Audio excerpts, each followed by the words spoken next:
Microsoft power point में हमने एक स्लाइड बनाना सीखा और प्रेजेंटेशन बनाना सीखा था। उसके बाद में आज हम टॉपिक लेके चलेंगे माइक्रोसॉफ्ट पावर पॉइंट में एनिमेशन और ट्रांजिशन इफ़ेक्ट्स कैसे लगाते हैं। तो इसके लिए सबसे पहले हम पावर पॉइंट प्रोग्राम को ओपन करते हैं।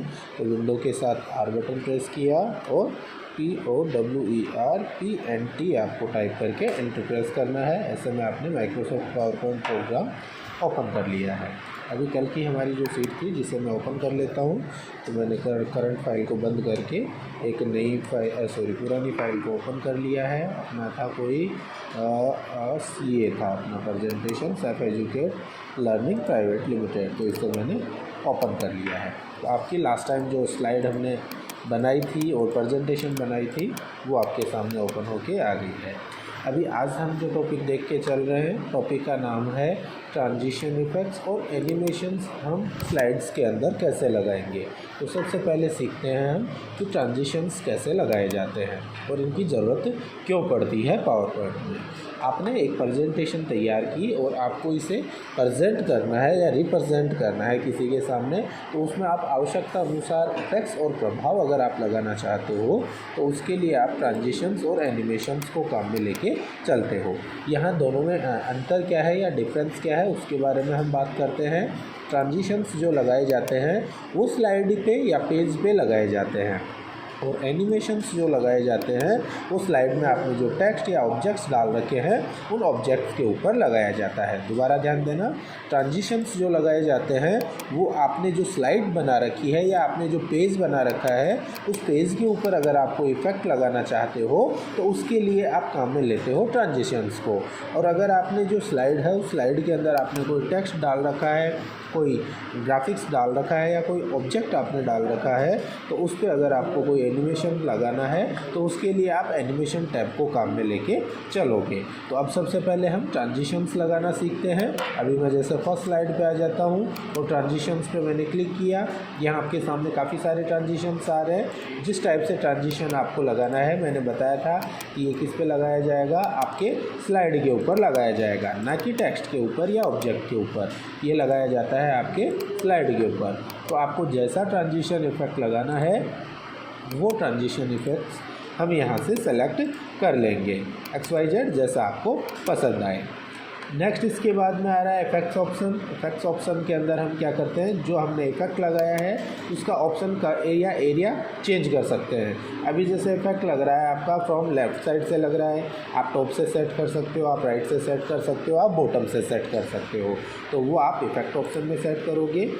नेक्स्ट इसके बाद में आ रहा है आपका टाइमिंग। आपके द्वारा जब स्लाइड्स को या प्रेजेंटेशन को स्लाइड शो किया जाता है तो आपको माउस से क्लिक करना पड़ता है। आप चाहते हो कि बिना माउस के क्लिक के ऑटोमेटिकली जो आप टाइम डालो उस टाइम के अनुसार क्या हो, आपकी नेक्स्ट स्लाइड आ जाए या फिर स्लाइड में जो एनिमेशन लगाया है वो ऑटोमेटिकली रन हो जाए। तो उसके लिए आप क्या काम में लोगे, टाइमिंग को काम में लेके चलते हो। तो पहला जो टाइमिंग दिखा रहा है वो ड्यूरेशन दिखा रहा है कि आपका जो इफेक्ट लगाया है आपने, ये इफेक्ट कितने टाइम में आएगा या कितने सेकेंड्स में आएगा। तो देखो टोटल इफेक्ट, इस इफेक्ट को आने में, वॉर्टेक्स का जो आपका इफेक्ट है, इस इफेक्ट को आने में टोटल टाइम हमारा कितना लग रहा है, 4 सेकेंड आपके सामने लग रहे हैं। इसके साथ आप क्या करोगे, साउंड लगा सकते हो। जैसा साउंड आप लगाना चाहते हो वो साउंड आपको यहाँ से सेलेक्ट करना पड़ेगा। अभी जैसे मैं क्या कर लेता हूँ, इसे नो साउंड कर देता हूँ। नेक्स्ट इसके बाद में आ रहा है नीचे अप्लाई टू ऑल। अगर ये जो आपने इफेक्ट लगाया है यही इफेक्ट आपको बाकी सभी स्लाइड्स के अंदर लगाना है तो उसके लिए आप करते हो अप्लाई टू ऑल। परंतु हम सभी स्लाइड्स में अलग अलग इफेक्ट लगाएंगे, ट्रांजिशंस लगाएंगे, तो ऐसे में मैं अप्लाई टू ऑल पे क्लिक नहीं करूँगा। नेक्स्ट इसके बाद में आपका एडवांस स्लाइड का आ गया जिसमें आपका आ रहा है ऑन माउस क्लिक और एक आफ्टर। तो यहाँ आप माउस क्लिक को हटा के और आफ्टर में टाइमिंग सेट कर सकते हो कि भाई कितने सेकंड बाद में नेक्स्ट स्लाइड आ जाए या अपनी करंट स्लाइड स्टार्ट हो जाए। तो अभी जैसे मैंने 2 सेकंड का टाइम यहाँ पे डाल दिया है। अभी मैं जैसे आता हूँ सेकंड स्लाइड पे, इसके अंदर मान लो मैंने जैसे ये वाला ले लिया है एड ट्रांजिशन इफेक्ट। इसके बाद में टाइमिंग, साउंड सेट करना, टाइमिंग ऑटोमेटिक आती है। देखो फर्स्ट जो स्लाइड थी इसमें 4 सेकंड, क्योंकि ये आपका जो ट्रांजिशन था ये थोड़ा बड़ा था या इफेक्ट आपका बड़ा था। अभी जो सेकंड स्लाइड में मैंने लगाया है पुश वाला, उसके अंदर टाइमिंग आपकी कम लगेगी। इसमें भी जैसे मैंने ऑन माउस क्लिक को हटा के और टाइमिंग जैसे दे दी है 2 सेकंड की, नेक्स्ट आपका जैसे थर्ड स्लाइड मैंने सेलेक्ट किया, इसके अंदर मैं जैसे वाइट वाला ले लेता हूँ। वाइट में पता नहीं चल रहा है, उस रैंडम बार्स ले लो। जैसे रैंडम बार्स ले लिया या स्वाइप कर दिया मैंने, शेप कर दिया। शेप के अलावा आप कोई दूसरा ले लो, जैसे ये डोर्स वाला दे दिया है मैंने, ओके, जिससे पता चलता रहे। नेक्स्ट इसके बाद में इसमें भी हम क्या करेंगे, और माउस क्लिक को हटाएंगे। आफ्टर में टाइमिंग सेट करेंगे। लास्ट आपकी स्लाइड जैसे सेलेक्ट की आपने, और यहाँ से जैसे इसमें ले लिया है बॉक्स वाला, ओके, ऑन क्लिक को हटाया और आफ्टर को सेलेक्ट करके टाइमिंग डाल दी। जैसे सभी में मैंने एडजस्टमेंट कर दिया है स्लाइड में ट्रांजिशंस का। अब जैसे हम इसे स्लाइड शो करके देखते हैं, तो मैं स्लाइड शो पे क्लिक कर रहा हूँ। स्लाइड शो में आके मेरे को फ्रॉम बिगिनिंग पे क्लिक करना है। अब मेरे को क्या करना है, कोई भी माउस क्लिक करने की ज़रूरत नहीं पड़ेगी। अब ऑटोमेटिकली जो हमने टाइमिंग दिया है उस टाइमिंग के अनुसार अपनी अगली स्लाइड्स अपने आप चलती रहेंगी या आपके सामने आती रहेंगी। जैसे 4 स्लाइड्स थी और चारों स्लाइड्स आपके सामने आ गई हैं। जो टाइमिंग 2-2 सेकंड का दिया था आपने, 2-2 सेकंड के हिसाब से टोटल स्लाइड्स चलती जा रही थी। ये तो आपने लगाया है ट्रांजिशन इफ़ेक्ट। इसी हिसाब से आपको जैसे एनिमेशंस लगाना है, तो एनिमेशन हम कैसे लगाएंगे, जैसे एक स्लाइड में मैं आपको लगा के दिखा देता हूँ, बाकी आप खुद लगा के देखना। तो मैंने जैसे फर्स्ट स्लाइड पे आ गया और हमने जैसे हेडिंग सेलेक्ट कर ली। हेडिंग पे मैं जैसे ही क्लिक करूँगा, एनिमेशन में एनिमेशन जो कमांड बॉक्स है इसकी ये सभी कमांड्स एक्टिव आपके सामने होके आ गई हैं।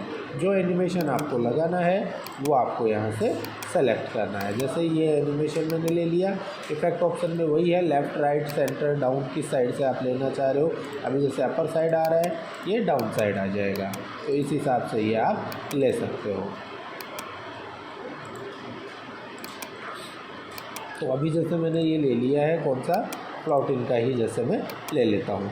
सेकंड इसके बाद में आ जाओ एडवांस एनिमेशन में। इसी एनिमेशन में और कोई चेंजेस करना हो या कोई नई एनिमेशन और ऐड करनी हो तो वो आप ऐड कर सकते हो, परंतु यहाँ पे आपके सामने सारी एनिमेशंस आ रही हैं जो आप यहाँ से लगा सकते हो। तो मैंने जैसे एक बार ले लिया है, अगर आपको चेक करना है तो यहाँ से और एनिमेशंस आप ऐड कर लेना। नेक्स्ट इसके बाद में वापस अपने को टाइमिंग पे आना है। टाइमिंग में वही बात कि अगर आप माउस क्लिक से लेना चाहते हो इस इफेक्ट को तो यहाँ रखो आप ऑन क्लिक, और अगर आप विदाउट माउस क्लिक के रखना चाहते हो तो यहाँ दो, एक विद व्यू और एक आफ्टर व्यू। विद व्यू का मतलब जो स्लाइड में आपने टाइमिंग डाली है उसके साथ आप ये जो टेक्स्ट एनिमेशन है इसको काम में लोगे। एक आ रहा है after view, it mean slide का जो टाइमिंग आपने दिया है 2 सेकंड का, उसके बाद में आपका इसका टाइमिंग चलेगा। तो जैसे मैं आफ्टर व्यू कर लेता हूँ, और आफ्टर व्यू जैसे 1 सेकंड का टाइम इसमें लग रहा है। डिले अगर कर रहे हो आप तो डिले कर सकते हो। सेकंड में जैसे दे देता हूँ सेकंड टेक्स्ट के लिए। सेकंड टेक्स्ट के लिए कोई दूसरा एनिमेशन मैंने ले लिया है, जैसे ये मैंने सेकंड टेक्स्ट के लिए एनिमेशन लिया, वही ऑन क्लिक को मैंने हटा के आफ्टर व्यू, ये जैसे 2 सेकंड में आ रहा है तो 2 सेकंड टाइमिंग ऑटोमेटिक जैसे ले लेता है कंप्यूटर। नेक्स्ट इसके बाद में सेकंड वाले में जैसे कोर्स के लिए मैंने दे दिया है कोई एनिमेशन, ये जैसे कोर्स के लिए दिया, ऑन क्लिक की जगह आफ्टर व्यू कर दिया, सेकंड्स टाइम ले लेगा खुद। आप चेंज करना चाहो तो चेंज भी कर सकते हो, इसमें थोड़ा डिले हो जाएगा फिर। नेक्स्ट यहाँ से जैसे आपने लिया, इसके अंदर आप क्या लगाना चाह रहे हो वो एनिमेशन लगाओ, टाइमिंग सेट करो, आफ्टर व्यू कितना टाइम आप देना चाहते हो वो टाइम। जैसे 2 स्लाइड्स में मैंने लगा दिया, बाकी में आप खुद लगाओगे। तो एक बार मैंने कंप्लीट लगाने के बाद में स्लाइड शो जैसे मैं करता हूँ तो मैंने क्लिक किया स्लाइड शो पे, फ्रॉम बिगिनिंग पे मैं जैसे क्लिक कर रहा हूँ, अभी आपकी टोटल स्लाइड्स ऑटोमेटिकली आती जाएंगी। ये आपने एनिमेशंस लगाए हैं टेक्स्ट में विद स्लाइड एनिमेशन। और डिले अगर आप दोगे तो ये इतनी फास्टली आपके सामने नहीं आएगा। अभी मैंने डिले में कोई टाइमिंग नहीं डाली थी, आप 1-8 सेकंड दिखाना चाहो तो दिखा सकते हो। जिससे क्या होगा कि ये आपका जैसे पहला टेक्स्ट आ रहा था, उसके बाद में जैसे दूसरा टेक्स्ट या दूसरा ऑब्जेक्ट आएगा उसके बीच में थोड़ा गैप आ जाएगा। तो वो आप सेट कर सकते हो एनिमेशन, और एनिमेशन में ये जो डिले वाला पॉइंट मैंने बताया है इससे आप सेट कर सकते हो। आज के पॉइंट में इतना ही हम सीखेंगे। मेरे द्वारा बताई गई जानकारी आपको अच्छी लगी होगी। अगर अच्छी लगी, आपको समझ में आया पॉइंट, तो आप लाइक करें वीडियो को, चैनल को सब्सक्राइब करें और दोस्तों के साथ शेयर करें।